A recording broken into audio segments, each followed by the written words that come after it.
네, 이슈 분석 시간입니다. 오늘은 먼저 페이스북이 암호화폐 광고를 허용했다는 뉴스부터 좀 살펴보겠습니다. 페이스북이 5개월 전에 암호화폐에 관련된 모든 광고를 금지시킨 적이 있었죠. 금지를 시켰는데 이번에는 광고에 대해서는 지금 현재 일부 허용을 하겠다는 입장을 좀 밝혔습니다.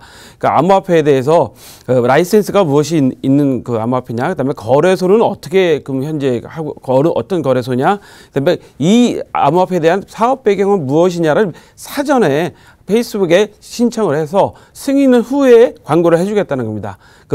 페이스북에서는요, 바이너리 옵션, 사고 파는 거에 관련된 거죠. 그 다음에 ICO, 공개하는 거에 대해서는 여전히 그 광고를 금지하고 있는데요.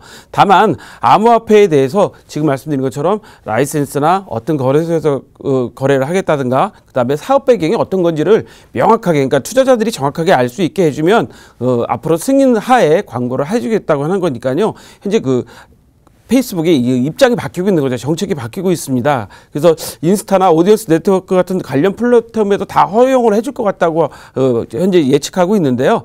실제로 이렇게 페이스북이 정책을 바꾸게 되면 또 아시죠? 트위터, 구글도 정책 변화가 예상이 되고 있습니다.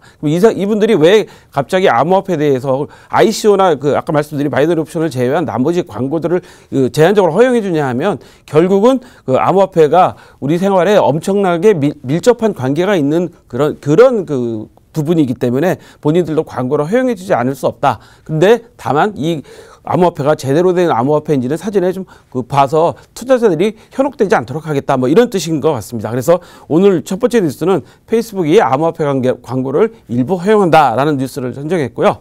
두 번째 뉴스는 미국이 암호화폐 전용의 펀드가 등장했다고 합니다. 미국 벤처캐피탈 안드리센 호로위츠, 좀 어렵네요, 발음하기가. 회사에서 A16Z라는 암호화폐 펀드를 했는데요. 암호화폐 회사나 또 아니면 암호화폐 코인, 토큰 이런 데 투자하는 펀드를 했다고 하는데요. 총 펀드 규모가 3억 달러 규모로 갑니다. 근데 재밌는 거는 이 펀드를 운영하는 매니저가 연방 검사 출신이라는 거죠. 그러니까 법적으로 이상 없도록 하겠다라는 의지를 좀 보여준 것 같고요. 이 회사의 파트너는 이런 이야기를 했다고 합니다. 우리는 암호화폐에 5년 동안 투자했는데 그동안 하나도 매각하지 않았다. 앞으로 10년 이상 투자해서 보유하는 크립토 펀드를 조성하는 것이 목표라고 이야기를 했다고 합니다. 그러니까 미국에서는 현재 암호화폐 펀드가 생겼습니다. 암호화폐 펀드가 생겨서 투자자들한테 앞으로 10년 이상 보유해서 잘 해드리겠다는 걸 내세우고 있기 때문에 아마 긍정적인 신호로 좀 받아들이면 될 것 같습니다. 그러니까 페이스북도 광고를 시작했고 펀드도 판매했다. 미국 시장이 서서히 변하고 있죠. 세 번째 뉴스는 우리나라 김용범 금융위 부위원장의 발언입니다. 암호화폐 이슈에 각국이 공동 대응해야 된다라는 이야기를 했다고 합니다.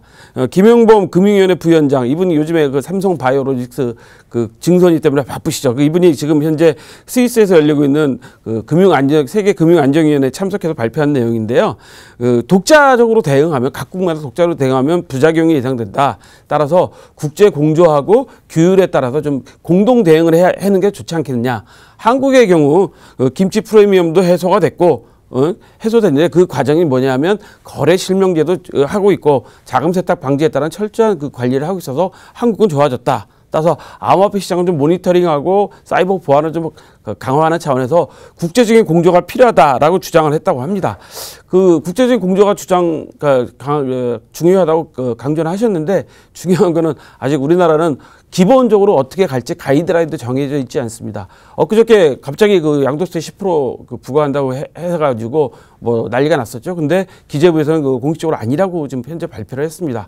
물론 국제 공조도 중요하겠지만 일단 우리나라 투자자들한테 또 이 산업에 종사하시는 분들한테 헷갈리지 않도록 기본적인 어떤 가이드라인이라도 좀 만들어주는 게 필요할 텐데 지금 국제회의에 가서는 공동 대응하겠다고 하셨는데 과연 각국마다 이익관계가 틀린데 얼마나 이것이 제대로 좀 현재 각국이 공동으로 규제할 수 있을지 대응할 수 있을지 규칙가 좀 주목되고 있습니다.